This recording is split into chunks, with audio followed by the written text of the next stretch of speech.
really idiosyncratic, vibrant characters. I love that there was a Latine bisexual Southern boy in the lead. You know, there's so much I could relate to in this book, and you know, when you contemplate spending 2 years working on something, you had better really like it, and you better really be excited about it, or you better really be excited about the paycheck, I guess. But for me, I really needed my first film to be something that I was passionate about, that I was going to sacrifice sleep for, and this was it for sure. So you said you were reading it, and then 50 pages in, you knew you had to make this a movie. What was that defining moment for you? The fans of the book will tell me how wrong I am at this, so it's probably not at page 50, but their first kiss, I think the way Casey described the first kiss was so cinematic. I could see the movie. The movie was just unspooling in my head as I was reading it. And I love that it was this, you know, a New Year's Eve in snowy White House grounds. I thought there was something just inherently cinematic about so much of the book. And I really kind of fell for the swoony, romantic quality of Casey's writing. Yeah, and the two leads bring this story to life brilliantly. I know you spent 5 or 6 months auditioning hundreds of different actors. You found Taylor, you found Nicholas. Why were they the right guys to play these roles? It's funny. After having made the film with them, it almost becomes really difficult to explain why they're the perfect guys for the roles, because they are just simply now the roles. You forget what the casting process was like, and I've had to really go back and actually watch some of their auditions recently.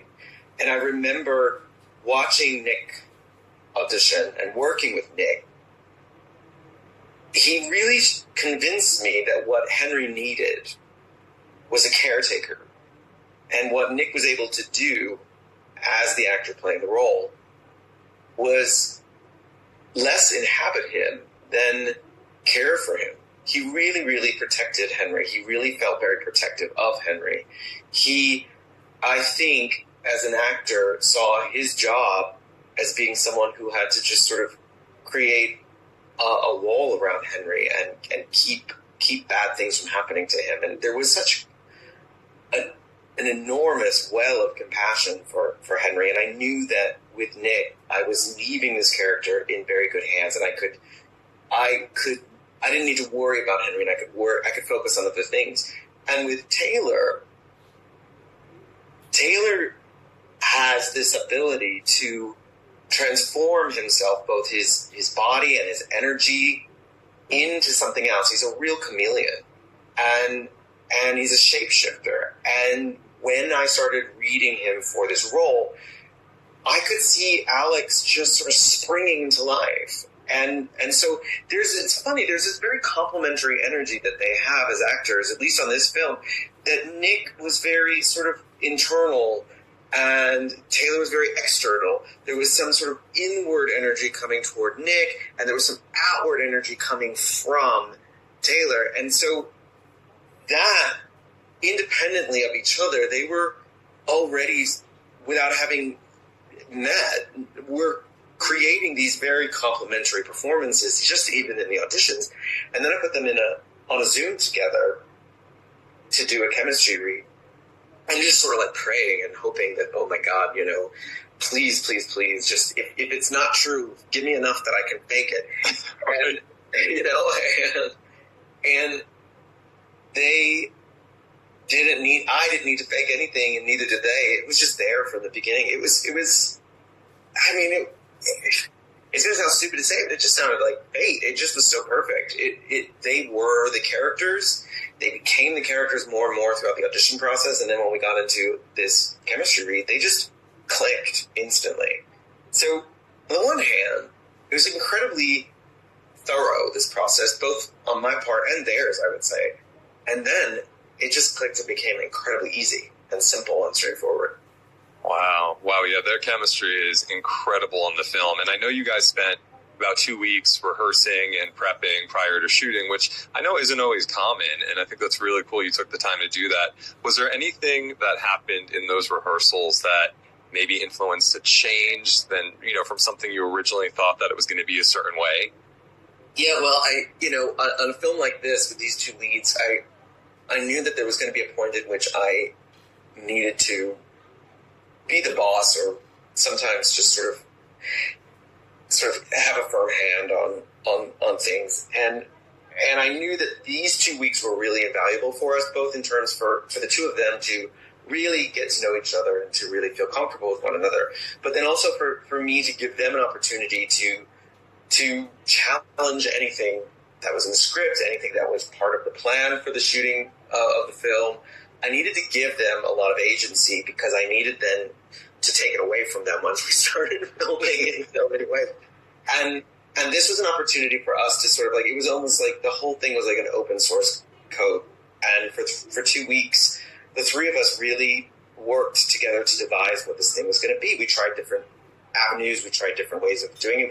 We blocked scenes. We ran scenes. There are a few scenes in the movie that are, as filmed and as edited, are exactly how we rehearsed them in terms of the blocking, in terms of what this thing's about. There's this lovely, tiny little moment in the scene where, in Alex's bedroom, which is one of my favorite scenes in the movie for them, and it's in Alex's bedroom after they hook up for the first time, and the blocking in the movie that you see is precisely what we did. It was the very last day of rehearsals, and this little sort of moment where they talk over each other near the end of it, and it's kind of suddenly gets awkward again.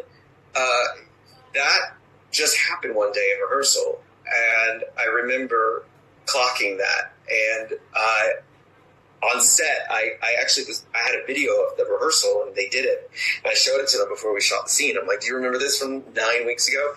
And so I come from theater. Rehearsals are invaluable for creating, for inventing. There are times, and especially on a film like this, where your ability to invent on set is very limited. And I needed to get their imaginations firing, and I needed that to allow my imagination to fire too. So I think it's what made those 2 weeks are absolutely what made what is special on screen between them possible. And what I love about you is I could feel it through the screen. You have so much pride in the work that they did. You're beaming when you talk about it, which I think... I feel like a proud parent. I really do. Because, the thing is that this movie is only as good... This movie would only ever been as good as my ability to get natural, easy performances out of them. And one of the things that I'm really, really proud of in this film, across the board, is how relaxed everybody is. And it starts with Taylor and Nick. There is such an ease about them that really just permeates every scene of the film.